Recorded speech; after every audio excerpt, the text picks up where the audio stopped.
Hello, Weekly Piano here. Going to tell you a little bit about the head for giant steps and how to play that with 4 and 5 note voicings.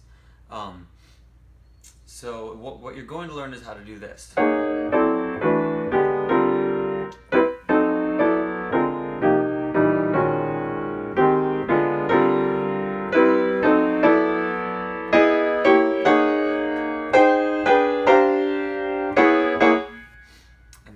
And then it loops. That's it's a telltale sign of a pianist who knows what he's doing if he's able to actually play the head to songs like this with tasteful voicings in chordal structures that are nice and open and all sound consistent and great. There's actually a lot that goes into the structuring of that sort of chord, so I'm going to tell you a little bit about it.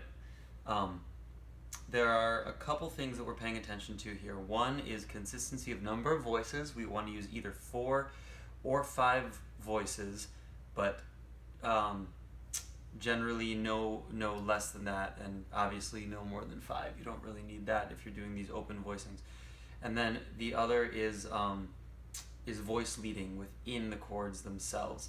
So you want to make sure that you are covering all of the basic chord tones, like the 3, 5, the 6 or 7, and then the 9, and sometimes the 1. And you're doing it in a nice open way where you don't have any minor ninths in there. And so I've done some working out of this, and I'm going to kind of show you the results. So the first chord is just this open one, which you'll see this is a B. Start with the major 7, and then you have the 3. Do this with me if you have a piano there. The major 7, then the 3. In your left hand, you want to do the 2 notes with your left hand, and then the 3 with your right. And then you have that's actually the 6 as well. You could call it the 13 if you want. And the 9, and the 5. You're not even hitting the 1. It gives this nice, big, beautiful... And make sure it's even in your hand, so you're not like doing one note too loud or one note too soft, that it's nice and you can play it softly. You don't have to play it too loud, and you just have that smoothly under your fingers. Okay, so that's the first, the B, and then the D,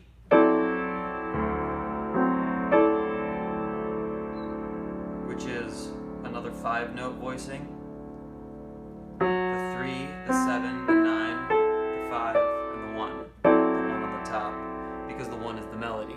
You always want to have your melody in the top voice when you're playing these. So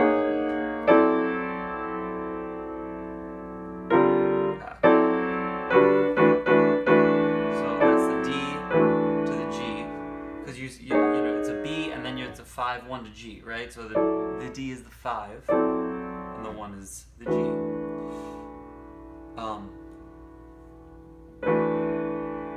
Alright, so now you want to, wait, let me make sure it's recording. Did I press record? Yeah, I did. Okay, we're recording. Sorry, we're good. Alright, so 1, then 5 of the G to the G, and then so on the G, I'm just going to go over that voicing. It's the 6, 9, 5, 7, and 3.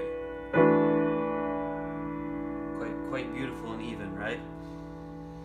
Then the next one, I thought about this one a lot, and I came to the conclusion that this is just going to be a 4-note voicing, and with all of the other ones in this structure, all the other voicings in this structure, when you have a note going up in the melody, it will be a 4-note voicing to a 5-note voicing, because you don't want to pull all the voicings up from, like, if you were to make this a 5-note voicing, you'd have to go like, you'd have to, really the 1 is the only option down there, and you don't need the 1 because the bass is playing the 1. So you just have that be a 4-note voicing and expand it to a 5-note voicing when you go up. So this is B flat, 3, 7, 9, or flat 9, sorry, and 13, because the 13 is the melody, to the 1 of E flat.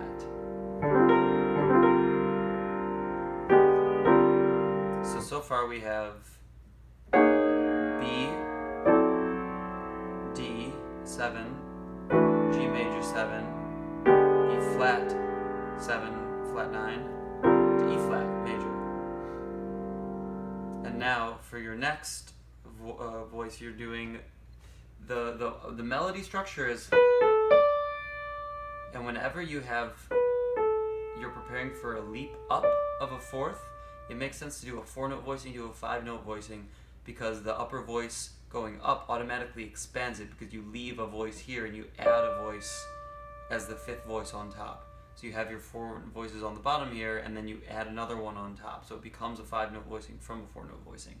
So for the 2-5, we're going to keep that 4 notes. So A minor to D7. So that's the 7, 3, 5, and 9 of A minor to the 3. This is D. 7. So 3, 7, flat 9. And 13, or no, sorry, it's a 5, it's 5 that. To the G, and see how that expands? From here, it expands beautifully to there, because this voice moves down a half step, this voice moves up a half step, and this voice stays there, and you just add this voice up there.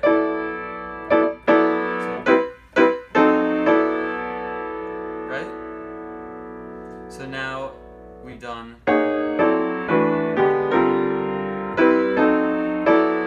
now to the B flat 7, which is the 5 of E flat. So on the B flat 7, it's the 3 flat 7, 9, 5.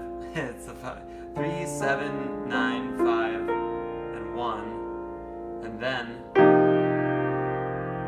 That's not my favorite because we have the 1 in there and the 5, but it's still pretty. It's got the 9, the 5. I'm sorry. This I'm thinking it's E flat. So the 6, the 9, the 5, the 1, and the 3. So you got there from. Now this is an interesting one because you're leading to B and you have the 7, which is the F sharp. Sounds pretty crunchy. You don't want to add any voices below because this is so low, and it's going up in the voice, in the upper voice. The melody is going upwards, so you can expand that just like you did the previous the 5-1. So you have this is the F sharp dominant 7, which is the 3, 7, flat 9, 13 in the melody, to the B major 7. This is the crunchiest one out of them, but I would leave it there because it's still nice. It's all fourths and it sits really evenly. So that's the 7, 3, 13, 9, and 5. Okay? So far we have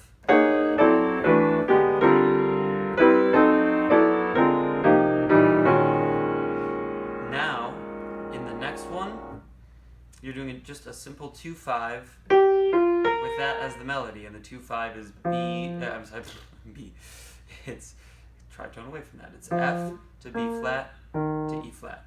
F minor, simple 7, 3, 5, 9 voicing to B flat 3, 7, flat 9, 5 voicing to the beautiful quartal. E flat with the 7, 3, 13, 9, 5 voicing. And notice how the voice, it expands from 4-note to 4-note to 5-note, because the voice leading from here is exactly the same as the voice leading of the previous 2, 5, and G. That's one of the brilliant things about Coltrane is his consistency and use of the same material within the context of one piece. So there's that, and then the next 2-5 is to G, so A minor, so 7, 3, 5, 9 of A minor to 3, 7, flat 9, 5 of D7 to 9, 3, 13, 9, I'm sorry, 7. Everybody's gonna correct me on that because this is YouTube and everybody loves to find what's wrong. Alright, so that's 7, 3, 13, 9, and 5. Notice that's the same chord, that's the same voicing as the previous 2, 5, 1. I'm just gonna like circle back because it's really cool, the consistency. So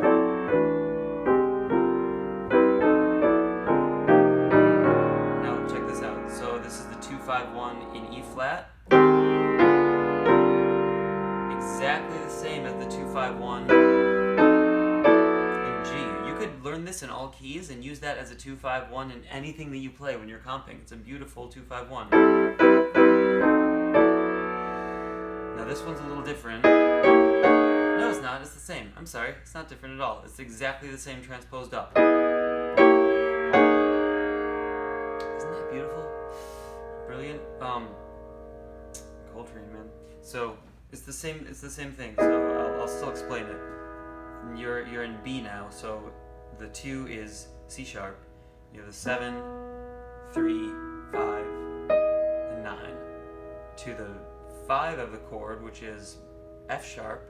You have your 3, 7, flat 9, 5 of F sharp, to your major 7, 3, 13, 9, and 5 of B. And the final chord, the final 2, 5, 1, which is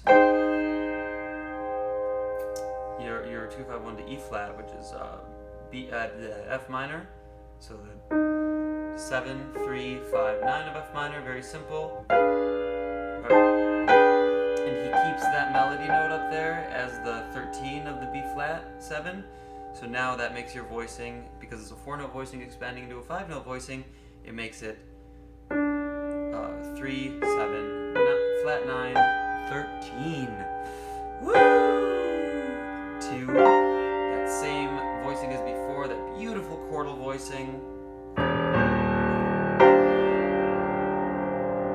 Of the 7, 3, 13, 9, and 5.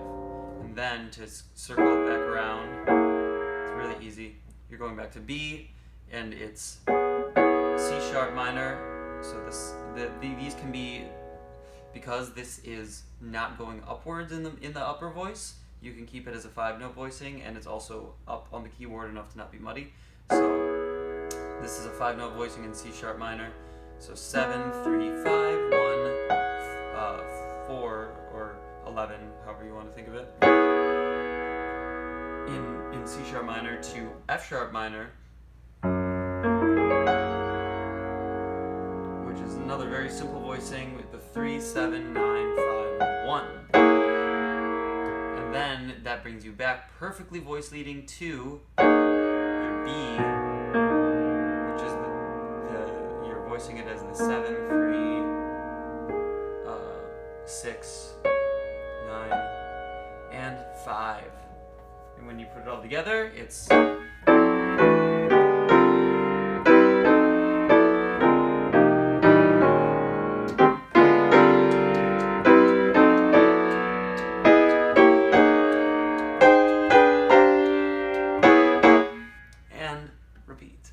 Hope you enjoy. I think I might do one on soloing on this because this is a very interesting tune to solo over.